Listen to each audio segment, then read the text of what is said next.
Inilah video amatir truk gandeng menghantam sedan hingga terseret sejauh 150 meter jelang perempatan gerbang tol Bawen, Kabupaten Semarang pada Selasa pagi. Informasi dari Satuan Lalu Lintas Polres Semarang, tabrakan bermula dari truk yang dikendarai Seno Aryaman melaju dari arah Semarang menuju Solo. Begitu tiba di lokasi kejadian dengan jalur menurun, mendadak rem truk tidak berfungsi. Truk akhirnya meluncur melewati lampu pengatur jalan, kemudian menabrak sedan yang dikemudikan Aditya Kumaya dari arah berlawanan. Tidak lama berselang, polisi langsung melakukan evakuasi kedua kendaraan. Akibat kecelakaan ini, tidak ada korban jiwa ataupun luka, meskipun kondisi bagian depan sedan rusak parah. Namun arus lalu lintas arah Semarang, Solo, dan sebaliknya sempat terhambat. Yulianto melaporkan dari Kabupaten Semarang. Kita ke Grobogan. Para anggota Polres Grobogan menjalani cek kesehatan di klinik Jalan Bayangkara, Purwodadi pada Selasa pagi. Setiap polisi harus memiliki kondisi sehat prima agar pelayanan kepada masyarakat bisa secara maksimal. Pemeriksaan kesehatan para anggota Polres Grobogan berlangsung di klinik Polres Grobogan Jalan Bayangkara, Purwodadi pada Selasa pagi. Cek rutin ini meliputi jantung, tekanan darah, urin, dan paru-paru memiliki kondisi sehat prima. Kesehatan yang prima agar pelayanan kepada masyarakat bisa secara maksimal.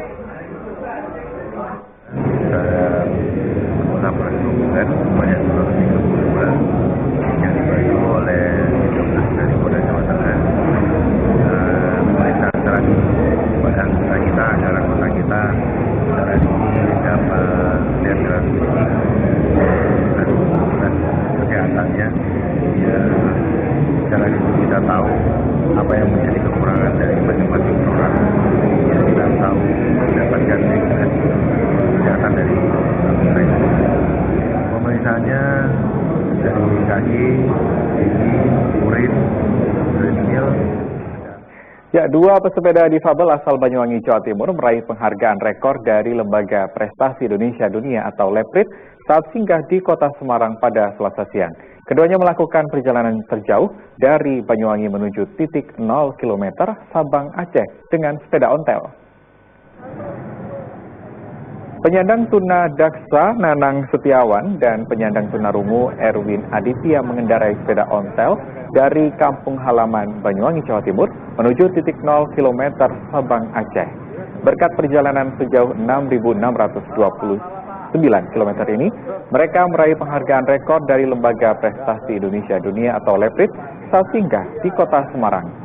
Keduanya merupakan pesepeda difabel pertama di Indonesia yang bersepeda dengan rute terjauh.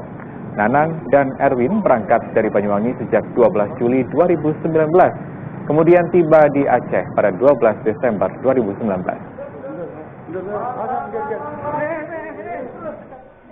Ya, kita beralih ke informasi selanjutnya. Madrasah Sanawiyah Al-Hidayah Karangrayung, Kabupaten Grobogan menggelar turnamen futsal tingkat pelajar SMP pada Selasa pagi. Melalui ajang yang diikuti puluhan tim ini diharapkan menjalin silaturahmi sekaligus meningkatkan kemampuan bermain futsal.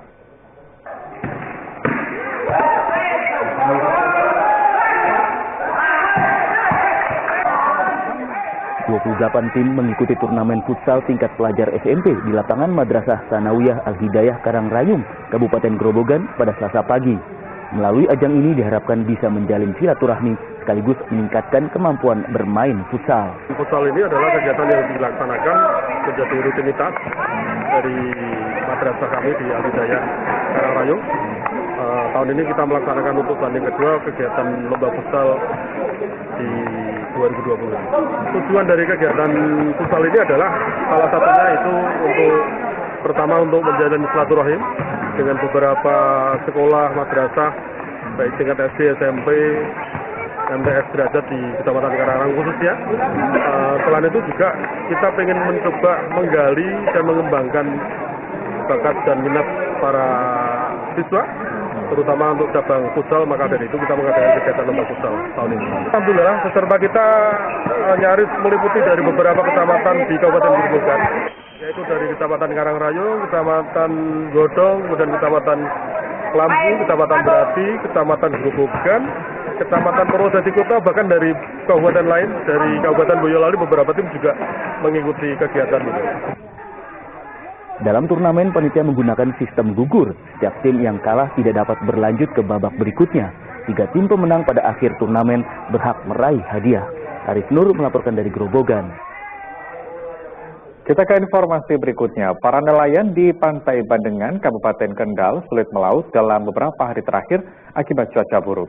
Kondisi ini berdampak pada menurunnya pendapatan hasil tangkapan dari 2 ton menjadi 5 kuintal ikan. Kapal-kapal para nelayan Pantai Bandengan Kota Kendal banyak yang bersandar di dermaga. Dalam beberapa hari terakhir mereka sulit melaut akibat cuaca buruk.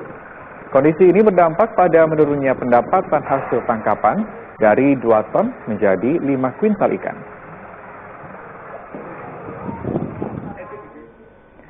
Harga berbagai buah impor di pasar buah Jalan Taman Pahlawan Salatiga naik 20% selama sepekan terakhir. Kenaikan diduga akibat berkurangnya pasokan menyusul pembatasan barang impor untuk mencegah penyebaran virus corona.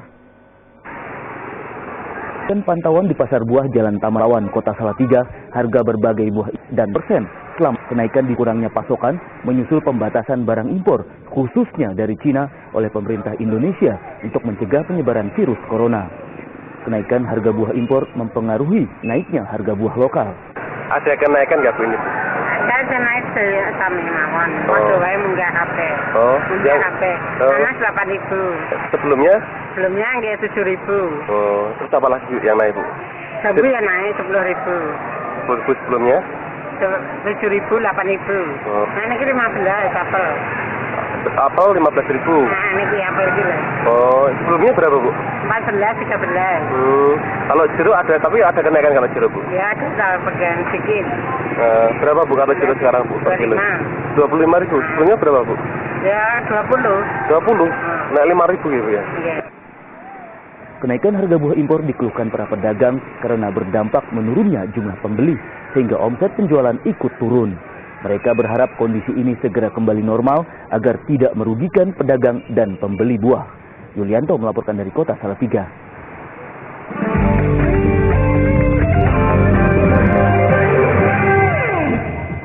Kembali kami sampaikan berita Semarang Utama hari ini. Diduga rem tidak berfungsi, truk gandeng menghantam sedan hingga terseret 150 meter jelang perempatan gerbang tol Bawen, Kabupaten Semarang.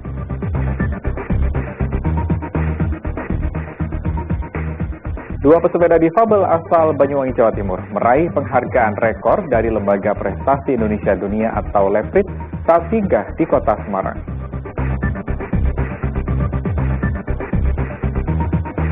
Harga berbagai buah impor di pasar buah Jalan Taman Pahlawan Salatiga naik 20% selama sepekan terakhir.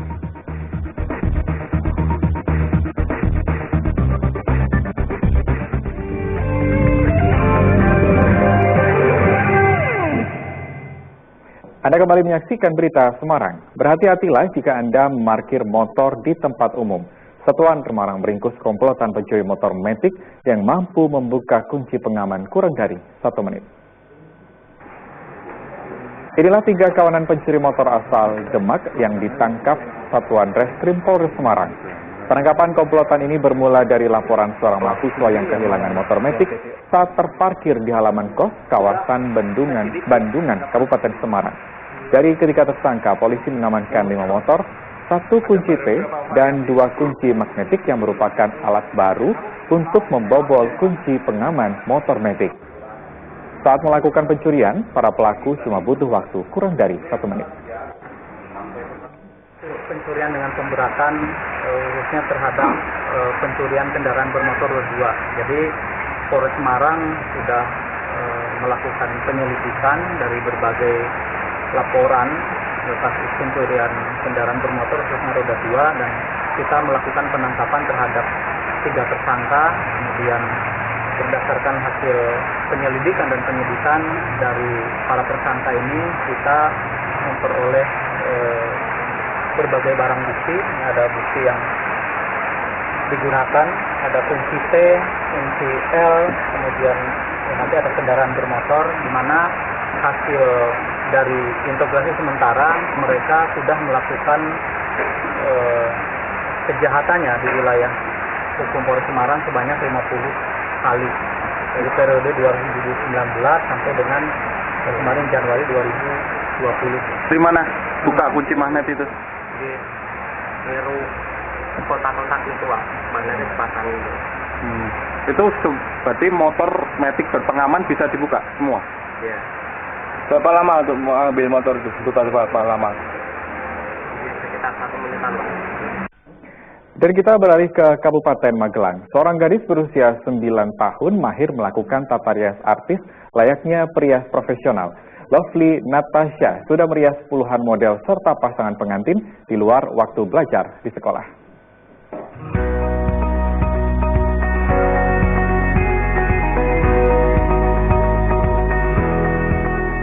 Inilah aktivitas sehari-hari Lovely Natasha Saveria Elisia setelah pulang sekolah. Siswi kelas 4 SD Terpadu Ma'arif Gunung Pring, Kabupaten Magelang ini tidak pernah lepas dari peralatan make up artis saat mengisi waktu luang. Meski masih berusia 9 tahun, Lovely nampak mahir melakukan tata rias layaknya perias profesional.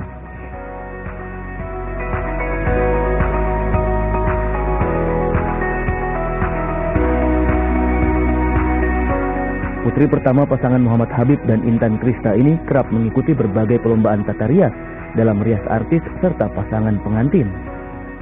Awalnya tuh satu senang karena lihat mami make up. Terus saya make up sendiri. 5 tahun udah kelihatan karena dia sering keluar muka sendiri. Tapi kalau untuk merias orang lain dia udah mulai dari 7 tahun. Tapi emang belum fokus ke situ sih, baru asal make up aja. Alhamdulillah anak bisa mengikuti kegiatan dengan baik, kemudian bisa untuk kedepannya bisa meneruskan usaha dari orang tua. Hingga kini Lovely sudah merias puluhan model serta pasangan pengantin di luar waktu kegiatan belajar di sekolah. Kehadiran Lovely dalam dunia tata rias mendapat pujian. Di usia belia, hasil riasan Lovely tidak kalah dengan para penata rias profesional lainnya. Wahyu Diono melaporkan dari Kabupaten Magelang. Mengisi waktu luang bersama anak, salah satunya bisa dilakukan dengan push bike. Olahraga ini menggunakan sepeda yang dirancang tanpa pedal dan juga rem tangan, sehingga memerlukan dorongan kaki.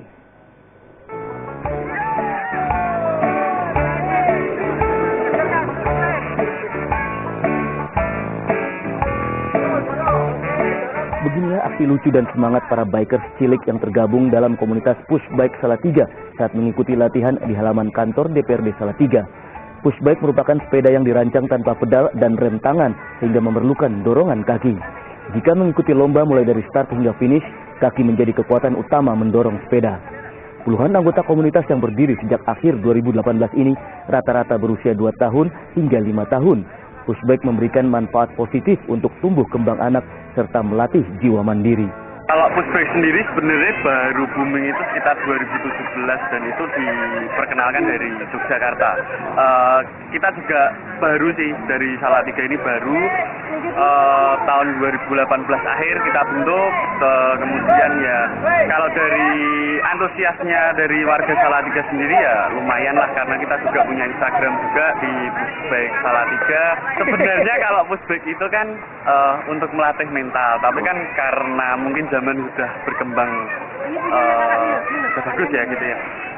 Jadi dari beberapa komunitas itu membuat event, ada yang event series tahunan itu dari Salatiga, dari Ungaran, Semarang, Jogja banyak yang ikut series tahunannya itu. Awalnya kita memang melatih mental anak ya, tapi seiring berjalannya waktu, ini anak kan jadi aktif di luar, bersosialisasinya juga lumayan bagus. Akhirnya kita dorong. Dengan mendorong itu otomatis kan anak jadi terbebas dari gadget, terbebas dari nonton TV ya, yang itu yang mungkin akhir-akhir ini kita harus kurangi gitu. Terus beberapa waktu belakangan kita jadi lebih banyak teman baru, kita jadi bisa mengenal dari satu sama lain, malah jadi keluarga. Jadi kita keterikatan itu ada. Dari pushbike ini kita menjadi saudara. Bermain pushbike juga meningkatkan kebugaran tubuh anak dalam mengisi waktu luang. Bahkan kedekatan antara orang tua dengan anak ikut terjaga. Yulianto melaporkan dari Salatiga. Ya, 2 Babin Kamtipmas Polsek Grobogan memanfaatkan hobi mengopi di kalangan masyarakat untuk pendekatan dialogis. Melalui patroli ke warung kopi, Aibda Suhanto dan Aibda Irianto menyampaikan pesan ketertiban dan keamanan warga. Aibda Suhanto bersama Aibda Irianto memilih pendekatan dialogis untuk menyampaikan pesan keamanan dan ketertiban masyarakat. Kedua bayangkara pembina keamanan ketertiban masyarakat atau Babin Kamtibmas Polsek Grobogan ini mendatangi warung kopi yang kerap dikunjungi para warga setempat. Salah satunya warung kopi Mbah Dongkol Rejosari. Selain informasi Kamtibmas, mereka bahkan memberikan informasi seputar penerimaan calon anggota Polri yang akan dibuka pada Maret 2020. Babin Kamtibmas Polres Grobogan memiliki berbagai cara untuk merangkul masyarakat dengan melihat karakteristik wilayahnya sebagai bentuk kemitraan bersama masyarakat dengan melakukan pendekatan dan komunikasi melalui sebuah sarana. Salah satunya yang dilakukan oleh para babin yaitu dengan menyambangi warganya di warung kopi dengan ngopi bersama masyarakat, dapat berdiskusi sekaligus sharing terkait dengan Kamtibmas, bangun silaturahmi kepada Polri dengan masyarakat. Hadirnya polisi di tengah para penikmat kopi juga memberikan rasa aman dan nyaman. Bahkan para penikmat kopi pun bisa memberikan kritik sekaligus saran terkait kinerja kepolisian agar lebih baik. Arif Nur melaporkan dari Grobogan. Ya, demikian berita Semarang pagi hari ini. Saya Rusdi Maulana mengucapkan terima kasih atas perhatian Anda. Selamat pagi dan sampai jumpa.